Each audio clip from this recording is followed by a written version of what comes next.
My name's Tim Rylands.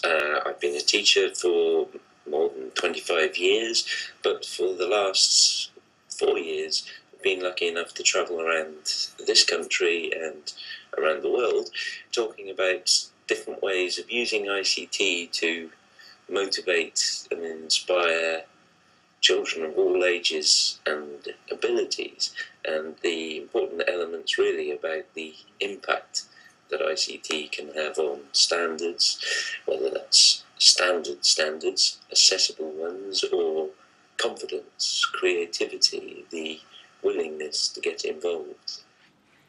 Hello everyone, hope you're having a good time at the conference. My name is Derek Robertson and I'm speaking to you all the way from Scotland in the United Kingdom. And I work for a national organisation in Scotland called Learning and Teaching Scotland. When you consider reasons, justifications as to why I have been investing money in Nintendo DS, Nintendo Wii, PlayStation 3, Xbox resources, why would I invest my money that is scarce now in the educational field? Why would I invest that in these devices that have long had a dubious reputation?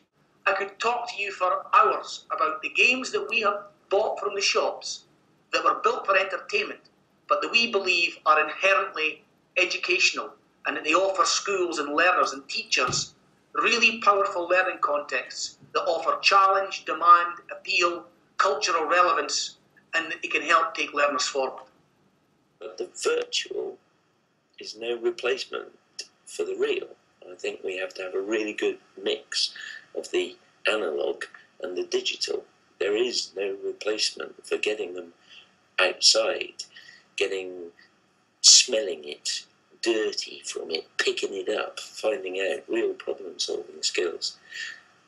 So I think the handheld learning opportunities, using things like phones and iPads and whatever, any technology, means that we have the opportunity to get outside, to blend classroom learning with the outside world.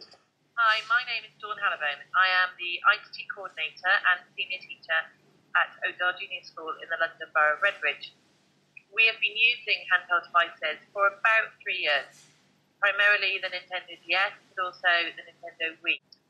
Handheld and mobile learning means to me, the best description I can probably give is one that my children described it, and they describe it as the learning in their hands, which I think is quite a powerful way of describing it. They feel that when they use mobile tech, whether it be a laptop, a DS, a palm, whatever they might be using, they feel that the learning is in their hands and that they're in control of their learning.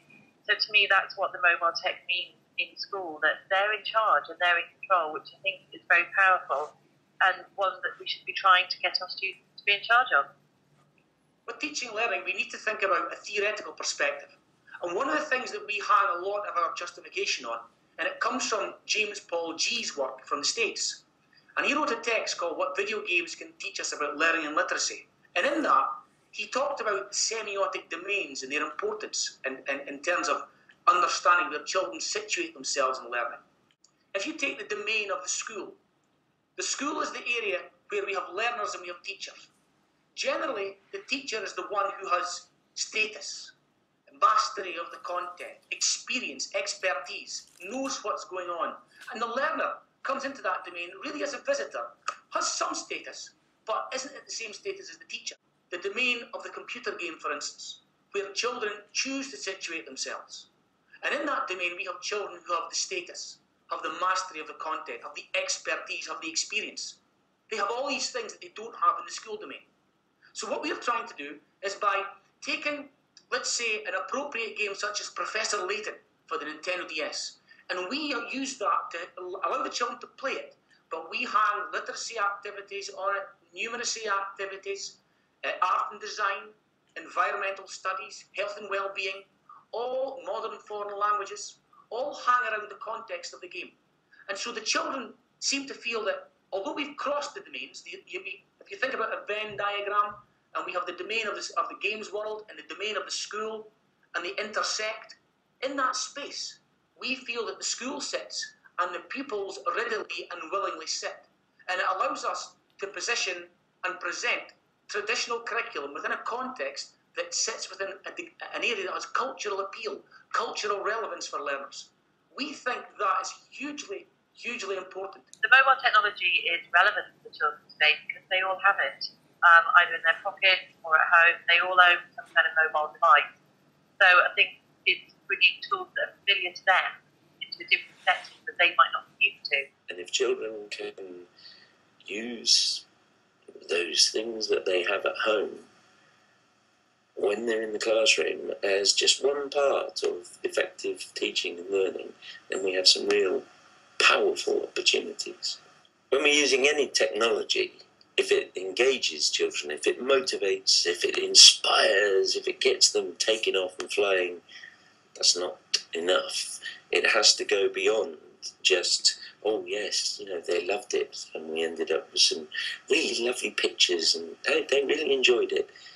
It's got to have an impact in a more valuable way. We're looking at devices that offer enchanting experiences that allow learners to suspend their disbelief, but in doing so, use the tools also to record their voices, take pictures, upload them to an online portfolio.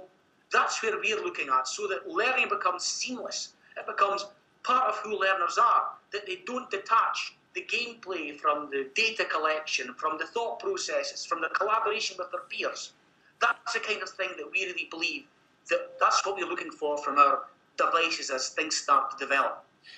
If we find a new technology, just start using it and drop it and move on to another one.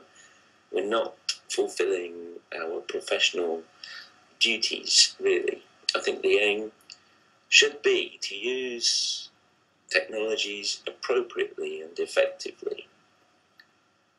Sometimes, if we as teachers feel less confident about using something, we don't do it. I think it's a powerful learning and teaching tool to admit that we don't know how to do it, or if we do feel confident in using something, to pretend we don't know how to do it, so that the "I don't know what to do, sir" turns into "I don't know what to do, sir. Press this one." For many teachers, they feel compromised and threatened by ICT. And when there's a steep learning curve, many teachers get up so far and then they slip off and then they don't use the technology that they've been trying to find out about. However, if I give, in our experience, when we give teachers a tiny piece of training and hand over a Nintendo DS or a PlayStation 3 or a Guitar Hero set with Xbox or a Nintendo Wii, whatever, within minutes, the teacher is working independently. Because these devices generally have what we describe as a low technology skills threshold. They don't need to be expert technology users to get success with these tools. And so they don't need to worry about the tech. And all they need to think about is the teaching and learning, which is at the heart of it.